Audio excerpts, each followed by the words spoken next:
Сәлеметсіңдер ме балалар? Қазір бізде қазақ тілі сабағы. Сабақтың тақырыбы баяндауыш. Осы сабақта қол жеткізілетін оқу мақсаттары: мәтін мазмұны бойынша пікір білдіруге бағытталған сұрақтар құрастыру және жауап беру.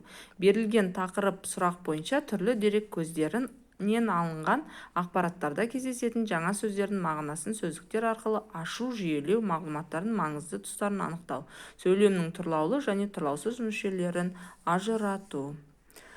Сабағымыздың мақсаттары: барлық оқушылар тұрлаулы мүше баяндауыш жайлы түсінік алу, топта жұмыс жасау, көптеген оқушылар мәтіннен баяндаушты табу, сұрақты дұрыс қою, өз ойын еркін жеткізу. Кейбір оқушылар мәтінді талдайды, тапсырмалар арқылы өздігінен ой қосу, баяндауыш пен баяндаушты ажырату. Дөңгеленіп тұрайық, керегені құрайық, уықтар боп иіліп, шаңыраққа киіліп, киіз үйді құрайық. Ал енді балалар, үй тапсырмасын тексеріп бағалайық. Киіз үй құрастыру ойыны, сұрақ-жауаптар беру, оқулықпен жұмыс жасау. Бастауыштың ісін, қимылын білдіретін сөздерді баяндауыш деп атайды. Баяндаушыға не істеді, не қылды, қайтты деген сұрақтар қойылады. Мысалы, Дана оқыды, Найзағай жарқылдады, Асан оқып отыр. Ал енді бізде топтық жұмыс, соңғы сөзді мен айтайын әдісі.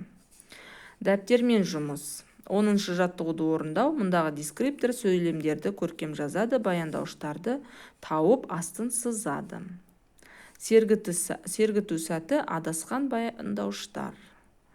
Бұл жерде суреттерге өз іс-қимылдарын апарып сызықпен қосады. Сөз ойла, тез ойла ойыны 11-ші жаттығуды орындау арқылы іске асырылады.